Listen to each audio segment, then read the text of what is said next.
tonë që kemi 2.7 bilion active social media. Pra, gjithë ne besoj se kemi një llogari në rrjetet sociale dhe gjithmonë më shumë duam që t'i shtojmë ndjekësit tanë. Por, a dim ne se si mund të përkthehen këta ndjekës në të ardhura? Për rëndësinë e networkut do të na flasë Histori Radhës.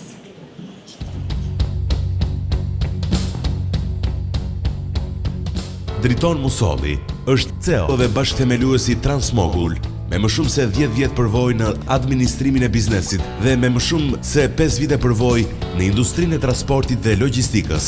Ai ka një vizion të qartë se si do të formsohet Transmogul dhe po e çon kompaninë drejt këtij vizioni.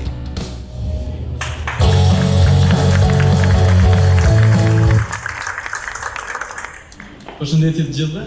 Unë para se të filloj me fol për networking du të marrë shkas kryetarin më herët që bani një thirrje për të ardhur dhe për të bërë biznes në Korç, ide e mirë. Do të tregoj pak një histori të shkurtër timën, pushtimin në biznes, mund ta quaj pushtim, në biznes e kam bërë me stilin e Xhingis Khanit. Kam filluar fshatin tim, një fshat larg në qytetin e Podujevës në Kosovë, mas nej në qytetin e Podujevës, mas nej në Prishtinë. Kam vazhdu në Tiranë, kam hapë kompaninë time, tani kompania ime është prezent në gjithë Evropën me zyrët tona në Poloni, në një qytet bukur pothuajse sa Korça, në Krakovë, edhe nëse vazhdojmë bëjmë progres të tillë, me shumë mundësi vitin e ardhshëm ose në fund të këtij viti do na duhet të hapim një zyrë edhe në Korçë.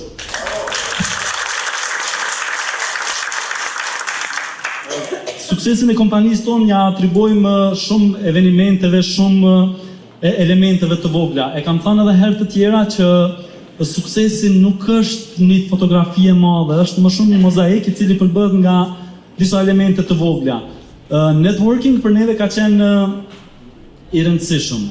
Nuk diskutohet që ka qenë i rëndësishëm, ka qenë një ndër gjërat të cila, unë vazhdoj edhe i marr meritat e gjithë ekipet, se gjën meritat kryesore i kanë ekipa që ka bënë punë të rëndësishme, por lëvizjet tona të ndryshme në evente të ndryshme, duke filluar nga ICT Awards, rekomandimi i tyre që ne të përfaqësohemi në Uplift Slovakia në 2018, vizita jonë në Tel Aviv, siç dhe qunte miku im Arbër Çepani në Mekën e inovacionit.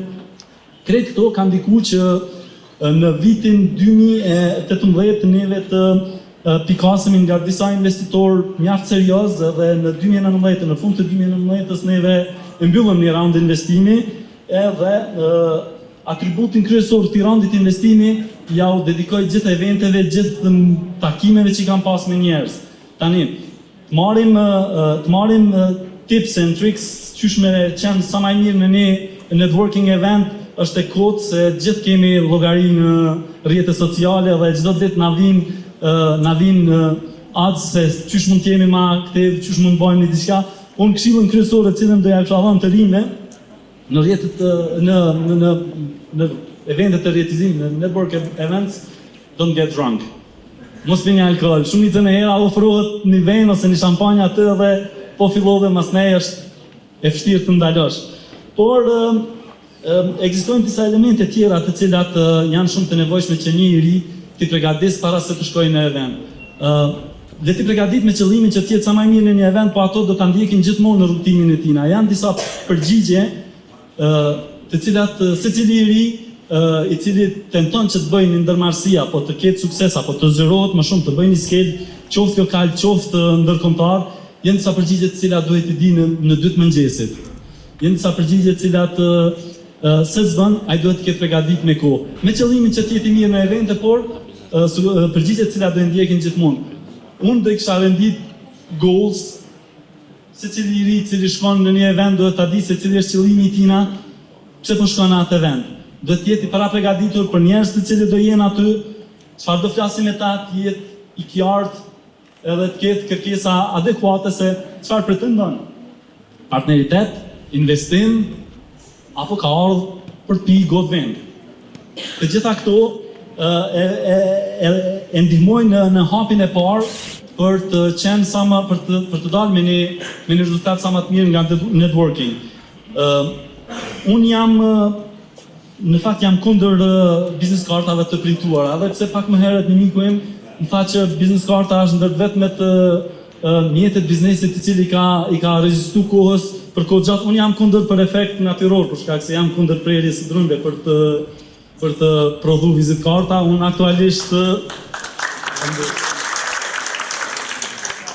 aktualisht para 2-3 ditë mora ftesë për të përfaqësuar kompaninë tonë dhe ekosistemin e startupeve të industrisë së mobilitetit dhe të transportit në një konferencë që organizohet nga Ernst & Young në Vjenë. Konferenca quhet Paperless Supply Chain, që ka presion me ta bëu dikush me edhe 3 minuta ishte, ha? Ta besoj tani. Do përfaqësojmë komunitetin e startupeve në një konferencë organizohet nga Gigant, nga Ernst & Young, ku bëhet fjalë për digitalizimin e gjithë dokumenteve në industrinë e transportit, edhe në supply chain.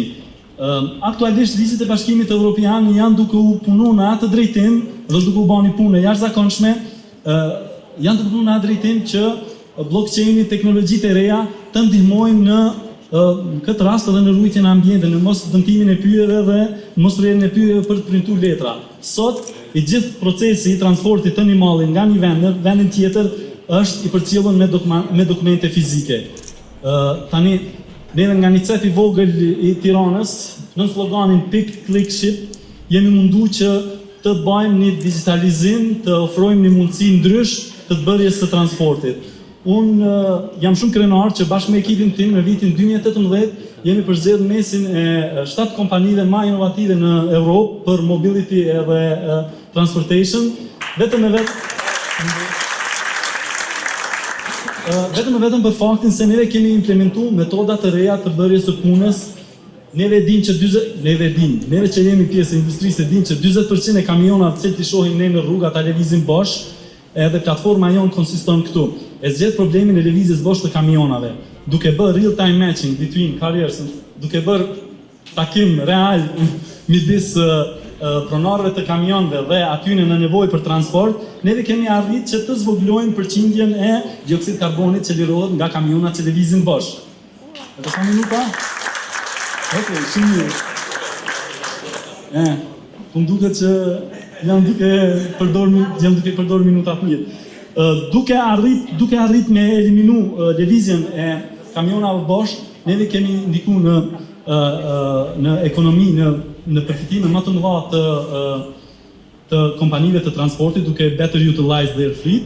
Kemi arrit që kompanive të cilat janë në nevojë për shërbime transportit ju ofrojnë mundësi më të mëdha që të gjejnë kamionin e duhur për shërbimet e tyre, edhe kemi arrit që të ngrejmë një kompani e cila punëson disa njerëz qoftë në Shqipëri, qoftë në vendin ku neve aktualisht e kemi headquarterin.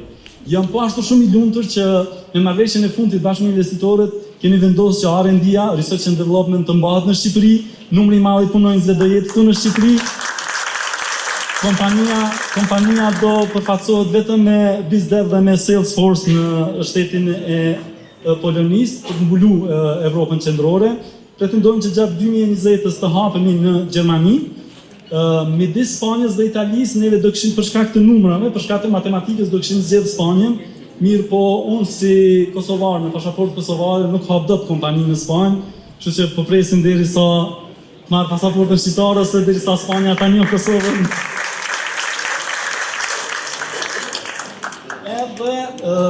Për të kthyer mbrapsht tek event, tek rëndësia e networking, nëse mund ta konsiderojmë si sukses, është sukses i marrëdhënie të mirë me njerëz, domethënë gjatë gjithë kohës kam kriju miq, edhe miq që në momente të caktuara kam thënë wow, e bëna gjithë këtë rrugë, e bëna gjithë këtë shpenzim, s'kam për të mbushuar asnjëherë në jetë. Mua ata për cilët kam dyshuar më së pakti që do më duhen në jetë, me ata kemi bë bashkëpunime shumë të mira. Por që është dashuri,